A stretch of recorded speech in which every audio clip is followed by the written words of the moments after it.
Hello, assalamu alaikum. Am I audible to all of you?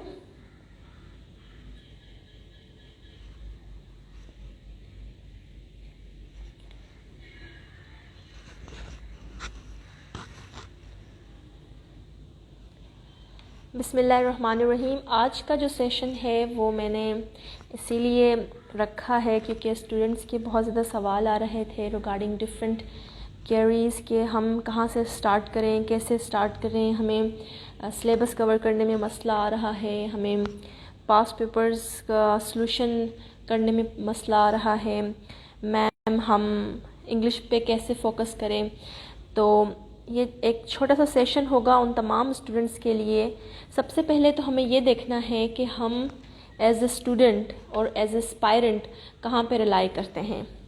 तो शुरू करते हैं।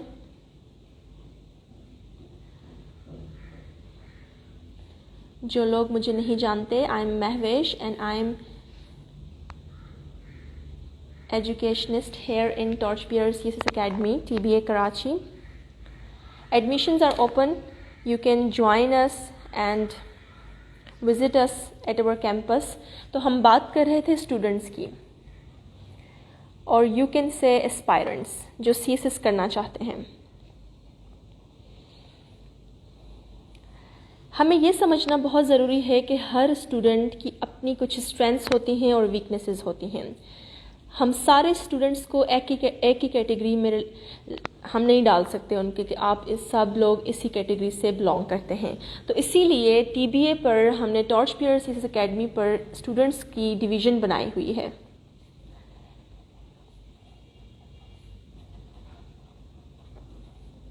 अब इससे ये क्या होगा कि जो एस्पायरेंट है उसको ख़ुद भी पता चलेगा कि मैं किस कैटेगरी में रिलाई करता हूँ और मुझे किन चीज़ों पर ज़्यादा मेहनत करने की ज़रूरत है, और कौन से मेरे लूप होल्स हैं जिन पर मुझे वर्क करना है, और कौन सी मेरी स्ट्रेंथ्स हैं जिसको मुझे यूटिलाइज़ करना है। तो जो फर्स्ट कैटेगरी है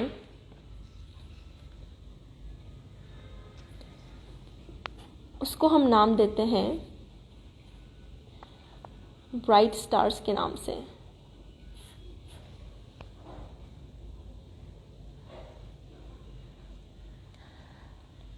अब ब्राइट स्टार्स वो स्टूडेंट्स हैं कि उनको एज सच कोई इश्यूज़ नहीं हैं ग्रामर के। उनका सेंटेक्स ऑन पॉइंट है, वो अच्छे सेंटेंसेस लिखते हैं। उनको वोकैबलरी की भी नो हाउ है। जब वो रीडिंग करते हैं किसी भी मैगज़ीन को या किसी भी न्यूज़पेपर को तो उन्हें चीज़ों की समझ आती है। और इन्होंने सिलेबस को एक दफ़ा, इनकी जो आउटलाइन है सिलेबस की वो इनके फिंगर टिप्स पे है। इनको पता है कि किस सब्जेक्ट में कौन से टॉपिक्स हमने प्रिपेयर करने होते हैं। Just I am saying know how, ये नहीं कि उनका सब कुछ प्रिपेयर होगा, नो, जस्ट नो हाउ। तो ये ऐसे स्टूडेंट्स हैं जिन पे TBA किस तरह काम करेगा। हम उनके सबसे पहले तो जल्दी से उनको फोकस किया जाएगा कि उनका जो सिलेबस है वो कंप्लीट कराएं।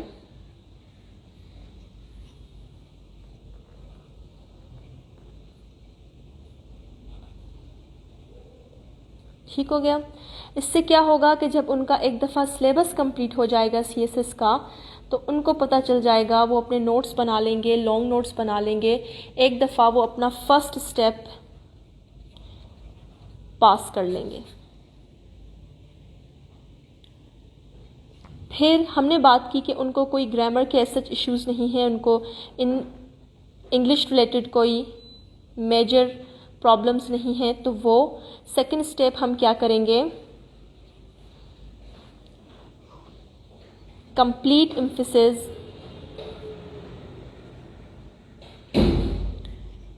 On practicing grammar.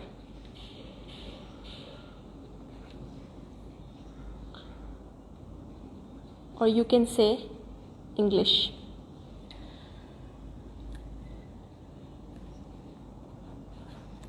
The third will be, more focus will be on their past papers. जब आपका फर्स्ट स्टेप यानी कि सिलेबस कंप्लीट हो गया है तो आपका सेकंड मोस्ट इम्पॉर्टेंट जो स्टेप होता है वो यही होता है कि आप पास्ट पेपर्स को समझें कि क्वेश्चंस किस तरह आ रहे हैं और आपने उनके सॉल्यूशन को किस तरह प्रिपेयर करना है, या आपने कौन सी थीम्स आपने देखना है कि आप में सिलेबस में कोई मिस तो नहीं होगी, आपकी पास्ट पेपर्स की थीम्स जो पास्ट पेपर्स में आई हों और आपने कंप्लीट ना की हों, या आपके जो नोट्स हैं वो अपडेटेड हैं कि नहीं हैं, क्या सब आपका एक टॉपिक 360 एंगल से कवर हुआ है या नहीं. The second will be how to tackle each subject, strategies, do's and don'ts. इससे ये हो जाएगा कि उनको कंप्लीट ग्रिप हो जाएगी कि उन्होंने किस तरह अपना हर सब्जेक्ट में बेस्ट देना है, क्योंकि हर सब्जेक्ट की आपको पता है कि अपनी एक स्ट्रैटेजी होती है. हम एक पेपर की स्ट्रैटेजी दूसरे पेपर पे कम्प्लीटली अप्लाई नहीं कर सकते. कुछ उस पेपर के डूज होते हैं और कुछ डोंट्स होते हैं. तो ये तो हो गया आपका जो ब्राइट स्टार्स की कैटेगरी में लाई करते हैं उन स्टूडेंट्स की स्ट्रैटेजी कि वो किस तरह से अपना CSS 2023 का अटैम्प्ट देंगे.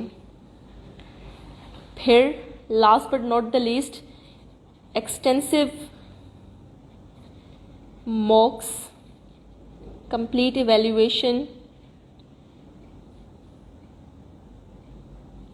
so that their mistakes must be highlighted.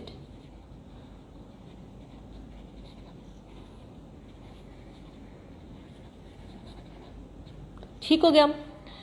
अब ये वो स्टूडेंट्स हैं, अगर आपको लगता है कि आप इस कैटेगरी में लाइक कर रहे हैं तो आपको स्टेप बाय स्टेप इन चीज़ों पे बहुत ज़्यादा फोकस करने की ज़रूरत है. The second category is potential aspirants.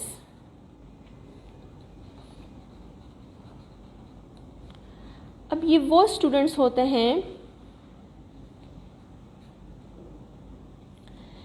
जिनमें पोटेंशियल होता है CSS करने का, बट इनको थोड़ी ज़्यादा मेहनत की ज़रूरत होती है. सबसे पहले इनको तो प्रॉब्लम्स आ रही होती हैं कि हमें टाइम टेबल बता दें मैम, कि हम टाइम टेबल किस तरह बना दें, कौन सा सब्जेक्ट पहले स्टार्ट करें, कौन सा दूसरा कौन सा सब्जेक्ट स्टार्ट करें. तो ये जो कैटेगरी के स्टूडेंट्स होते हैं ना, ये they are full of questions and confusions, but they are very dedicated. वो कर सकते हैं CSS अगर वो करना चाहें तो, और वो अपनी सिंसियरिटी के साथ अगर इसको परस्यू करें तो बिल्कुल उनकी हेल्प आउट की जा सकती है. अब इनकी सबसे पहले तो इनको हेल्प करना है, helping them in making right timetable.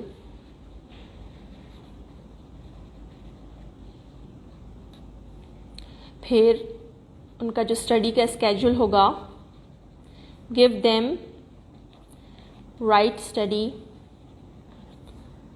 schedule.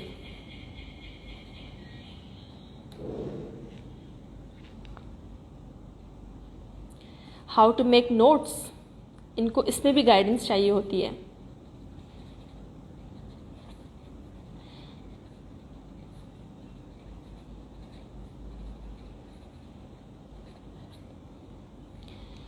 Definitely अब ये वो स्टूडेंट्स हैं जिन पे ज़्यादा तवज्जो की ज़रूरत होती है, तो इनके स्पेशल सेशंस किए जाएंगे. Special sessions for any difficulty in subjects. क्यों? इनका नाम ही इसलिए है कि ये पोटेंशियल एस्पायरेंट्स हैं, ये कर सकते हैं, बट इन पे ज़्यादा मेहनत की ज़रूरत है, इन पे ज़्यादा तवज्जो की ज़रूरत है. इनको सही से गाइड करना है और हर चीज़ से रिलेटेड गाइड करना है. इनके इश्यूज़ भी होंगे इंग्लिश में, तो इनके हाईलाइट करने हैं उन इश्यूज़ को और उनकी मिस्टेक्स को जो वो अपने राइटअप्स में करते हैं. इंग्लिश पे इनको कंप्लीट कमांड में भी हो, में भी ना हो, तो इनकी इंग्लिश पे भी मेहनत करने की ज़रूरत है. अब इन स्टूडेंट्स के लिए, क्योंकि इनके पास ज़्यादा टाइम नहीं होता और उनको ज़्यादा मेहनत करने की भी ज़रूरत होती है, तो what we can do, we can simplify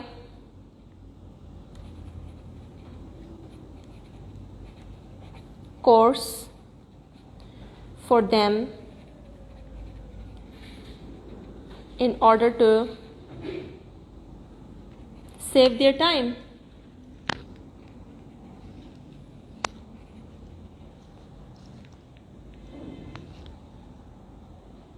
ठीक हो गया।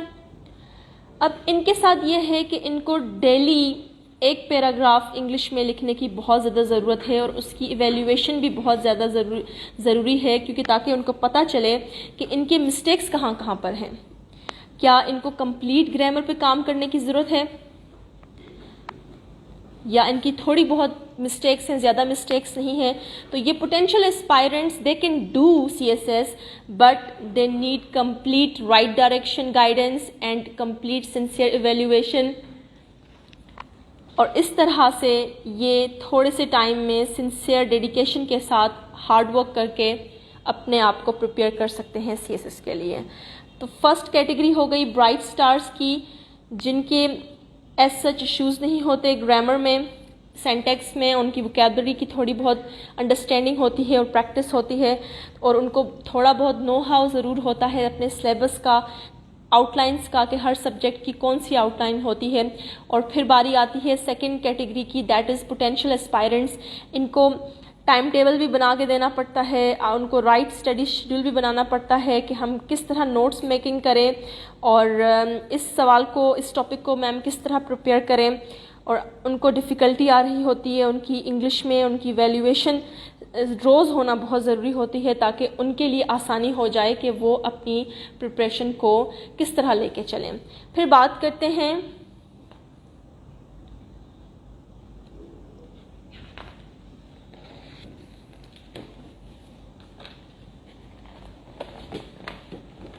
the third category, and that is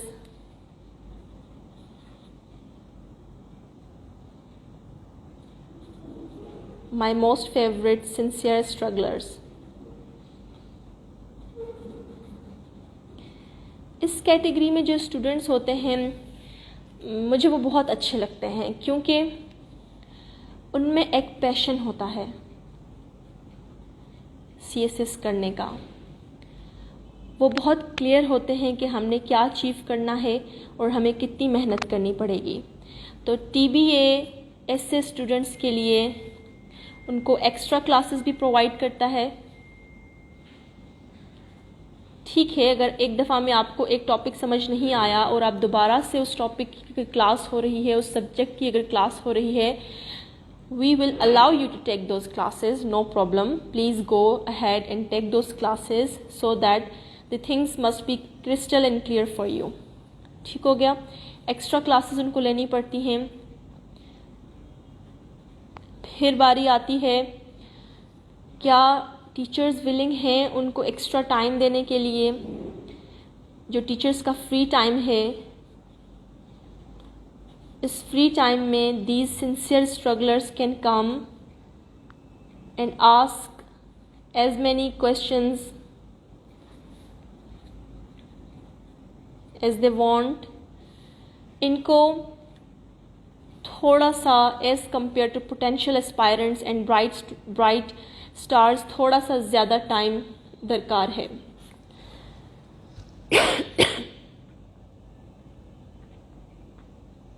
excuse me.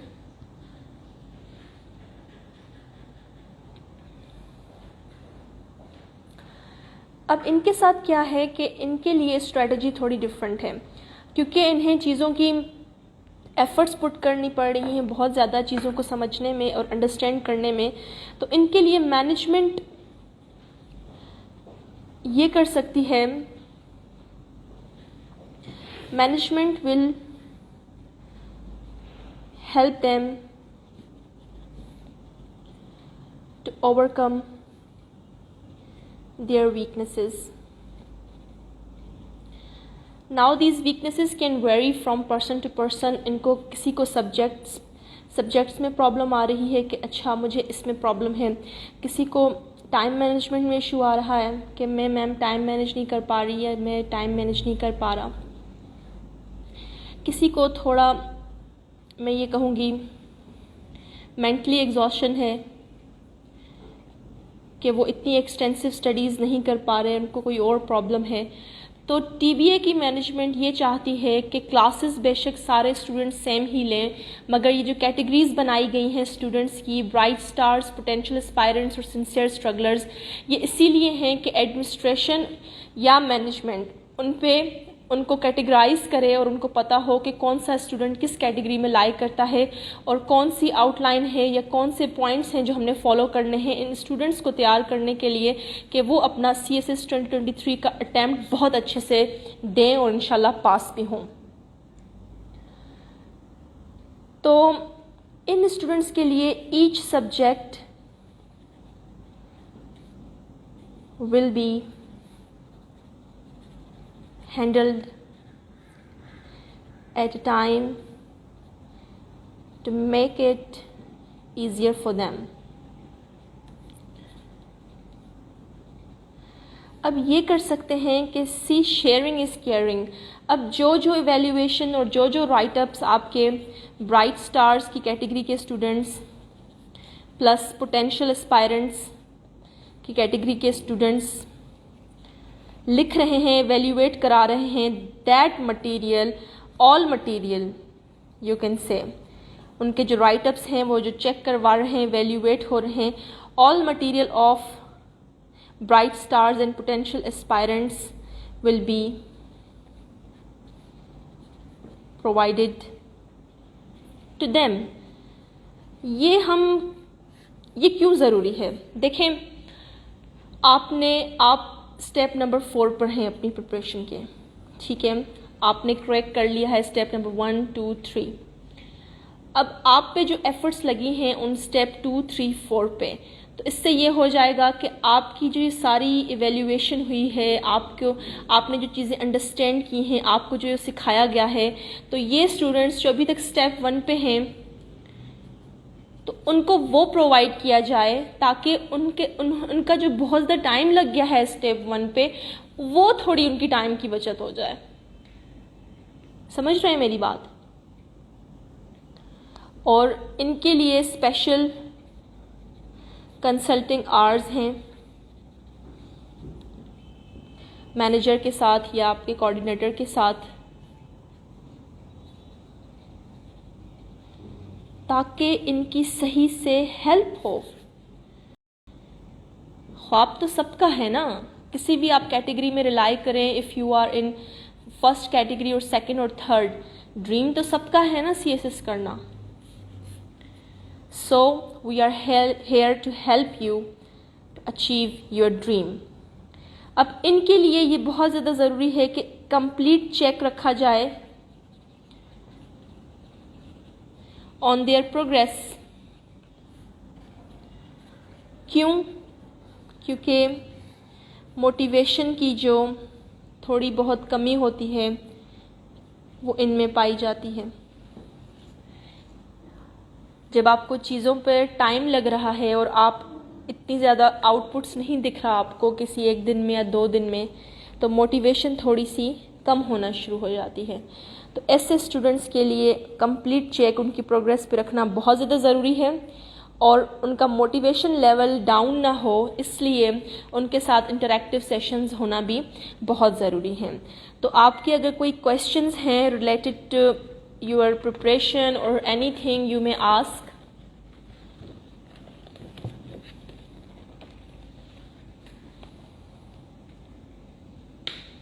Admissions open हैं TBA में और you can visit our campus.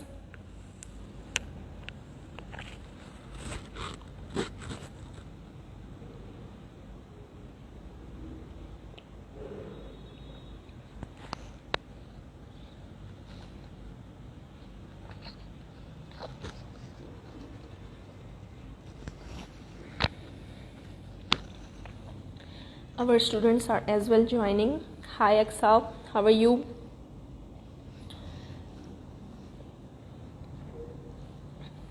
Last video में हमने बात की थी कि आपने CSS की प्रिपरेशन को स्टार्ट कैसे करना है। तो हमने इंग्लिश एसे की और इंग्लिश प्रेजेंट कंपोजिशन की हमने बात कर ली थी। आज थोड़ी सी बात कर लेते हैं GSA के हवाले से। आई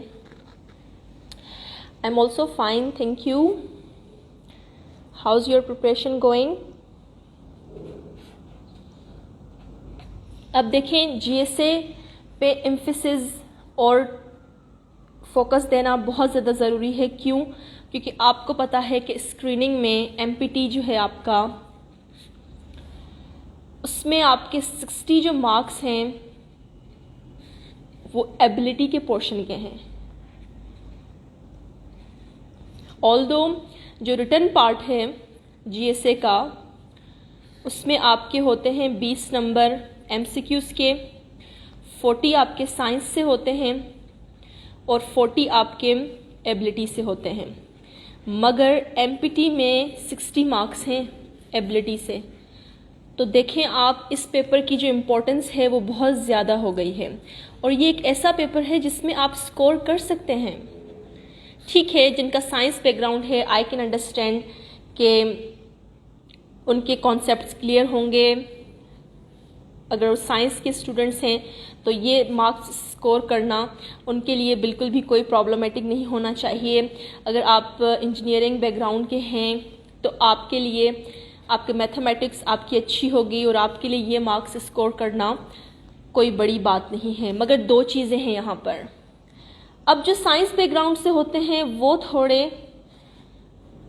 आई एम सॉरी अगर आपको बुरा लगे, ओवर कॉन्फिडेंट हो जाते हैं इस सब्जेक्ट को लेके।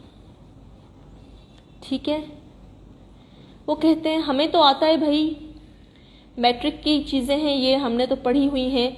वो क्या करते हैं, ना नोट्स बनाते हैं, कहते हैं इसको हम लास्ट में कर लेंगे। ठीक है, और वैसे भी ये जीके का पार्ट है, इट मीन्स कि जीके के पार्ट में CSS में 300 मार्क्स होते हैं। आपका CA, करंट अफेयर्स और पाकिस्तान अफेयर्स भी इस पेपर में काउंट होता है और GSA भी। तो ये ओवरऑल आपके 300 बनाते हैं और आपके पासिंग मार्क्स 120 होने चाहिए तीनों को मिला के। तो स्टूडेंट्स थोड़े ओवर कॉन्फिडेंट हो जाते हैं या वो थोड़े से केयरलेस हो जाते हैं GSA को लेकर। हम बात कर रहे हैं इस पेपर की, GSA की। ठीक है, और जो आर्ट्स बैकग्राउंड के होते हैं वो अंडर कॉन्फिडेंट हो जाते हैं कि हमें तो आता ही नहीं है, घबरा जाते हैं इस पेपर से ख़ास तौर पे कि मैम हमें तो साइंस नहीं आती, हमारी मैथ्स बिल्कुल अच्छी नहीं है। तो क्या किया जाए? अब देखें, ये जो दोनों स्टूडेंट्स हैं, आई वुड से आप थोड़ी सी एफर्ट्स या आई वुड से थोड़ी सी इज्जत आप इस पेपर को ज़रूर दें, क्योंकि ये आपको स्कोर देगा। ठीक है, ये आपको स्कोर देगा और सॉलिड मार्क्स आ सकते हैं आपके इसमें। साइंस बैकग्राउंड वाले इसको प्लीज़ निगलेक्ट ना करें, इसको वो रिस्पेक्ट दें जो ये सब्जेक्ट डिज़र्व करता है। इसके नोट्स बनाएं। पास्ट पेपर्स बहुत ज़्यादा ज़रूरी हैं इस सब्जेक्ट के लिए। क्यों? क्योंकि पास्ट पेपर्स इस सब्जेक्ट के लिए ख़ास तौर पे पास्ट पेपर्स में से काफ़ी सवाल इस सब्जेक्ट में रिपीट होते हैं। और आप अगर सिर्फ इनके पास्ट पेपर्स को ही देख लें, क्योंकि हर साल दूसरे सवाल आ रहे होते हैं, शफल हो रहे होते हैं, तो आपने उनको ज़रूर प्रिपेयर करना है पास्ट पेपर्स को। और जो एबिलिटी का पोर्शन है MPT के लिए, तो आपने उसको प्रिपेयर करना ही करना है। अगर आपकी एबिलिटी की अच्छी तैयारी है तो आप 40 मार्क्स रिटर्न में कहीं नहीं गए इसके। ठीक है, और जिनका साइंस बैकग्राउंड नहीं है, नो प्रॉब्लम, बिल्कुल भी साइंस जो है इसमें वो बिल्कुल भी टफ नहीं है। आपका अगर साइंस बैकग्राउंड नहीं भी है तो you can prepare that portion. ऐसी बातें हैं उसमें हमने सुनी भी होती हैं स्कूल में और पढ़ी भी होती हैं। तो बेस्ट ऑफ लक इस सब्जेक्ट के लिए। और बाकी जो इसका एबिलिटी का पोर्शन है या मैथमेटिक्स अगर आपकी अच्छी नहीं है तो आपने सिंपली क्या करना है, किसी भी, अगर आप मैं कहूँ 6th क्लास की बुक उठा लें। 6 क्लास की किसी भी बोर्ड की आप बुक उठा लें मैथमेटिक्स की, आप उस बुक को एक दफ़ा गो थ्रू करें। सबसे पहला जो चैप्टर होगा वो सेट का होगा, फिर इसी तरह आपको रेशोस में पढ़ाएंगे और आपके जो एलसीएम है या एचसीएफ है उसमें वो सारे चैप्टर्स होंगे जो कि सीएसएस की एबिलिटी के पोर्शन में या मैथमेटिक्स में होते हैं। आपको लगेगा मैं सीएसएस की तैयारी कर रहा हूँ या कर रही हूँ तो मैं ये 6 क्लास की बुक कैसे पढ़ूँ। बिलीव मी, अगर आपने इस 6 क्लास की बुक को अच्छे से पढ़ लिया, समझ लिया, आपके बहुत ज़्यादा जो क्वेरीज हैं और प्रॉब्लम्स हैं वो सॉल्व हो जाएंगी रिलेटेड टू मैथमेटिक्स। और एबिलिटी का आप पोर्शन कहीं से भी आप प्रैक्टिस करें, वो तो एक कॉमन सेंस भी होता है इंसान का, वो थोड़ी सी मेहनत करने से वो उसको प्रिपेयर कर सकता है। बिल्कुल फरीहा, आप बिल्कुल सही कह रही हैं, GSA plays a big role in CSS. बिल्कुल, और इसमें आप स्कोर कर सकते हैं ना। हम बात कर रहे हैं स्कोर की, हम भाग रहे होते हैं ऑप्शनल सब्जेक्ट्स के पीछे कि हमारा स्कोर आ जाए, हमारा स्कोर आ जाए, तो थोड़ा सा आप इस सब्जेक्ट के पीछे भी भागें, ठीक है, और आप इसमें स्कोर गेन करें। और वैसे भी आपको ये डेली लाइफ में ये बड़ा इंटरेस्टिंग सब्जेक्ट है और काम भी आएगा। तो हमने पहले बात की डिवीज़न ऑफ स्टूडेंट्स की, जो हम टीबीए पे हमने कैटेगराइज किया हुआ है स्टूडेंट्स को, और ये सिर्फ इसीलिए किया गया है ताकि स्टूडेंट्स की बहुत अच्छे से तैयारी हो। हम सारे स्टूडेंट्स को एक ही स्ट्रेटजी ना फॉलो करवाएं, क्योंकि हर स्टूडेंट्स का अपना एक माइंडसेट होता है, अपनी एक उसकी स्ट्रेंथ्स होती हैं, वीकनेसेस होती हैं। कुछ स्टूडेंट्स बहुत अच्छा परफॉर्म करते हैं थोड़े टाइम में, कुछ को ज़्यादा एफर्ट्स लग रही होती हैं, ताकि वो डीमोटिवेट ना हो, इसीलिए उनको ब्राइट स्टार्स जो फर्स्ट कैटेगरी है उसमें डिवाइड किया गया है, फिर हैं आपके potential aspirants and third is sincere strugglers. तो आज के लिए इतना ही, फिर से मिलूंगी अगेन एक सेशन के साथ जिसमें हम फर्दर जो आपके सब्जेक्ट्स हैं, आपके current affairs, Pakistan affairs and Islamiyat, इनको हम थोड़ा सा डिस्कस कर लेंगे और इसका ओवरव्यू ले लेंगे कि हमने इनको किस तरह प्रिपेयर करना है और किस तरह पढ़ना है। एंड डोंट फॉरगेट कि आपकी सबसे ज़्यादा जो चीज़ ज़रूरी है वो आपकी इंग्लिश, और इंग्लिश में भी आपके ग्रामेटिकल एरर्स नहीं होने चाहिए। प्लीज़ इंग्लिश को आखिरी महीने में या आखिरी हफ्ते के लिए मत रखिएगा, ठीक है। ये मत सोचिएगा कि मैं तैयारी कर लूँगी और ये हो जाएगा, ये इस तरह नहीं होगा जब तक आप इसको नहीं करेंगे। किताबों में ज़्यादा मत उलझें, इंग्लिश को ज़रूर टाइम दें और डेली बेसिस पर, ठीक है। और अपना न्यूज़पेपर पढ़ते रहें और best of luck for CSS 2023 इंशाल्लाह। If you can dream it, then you can achieve it. Allah Hafiz. I'm signing off from the other side of camera. It's me, Mahwish. See you soon tomorrow or maybe some other day. Allah Hafiz.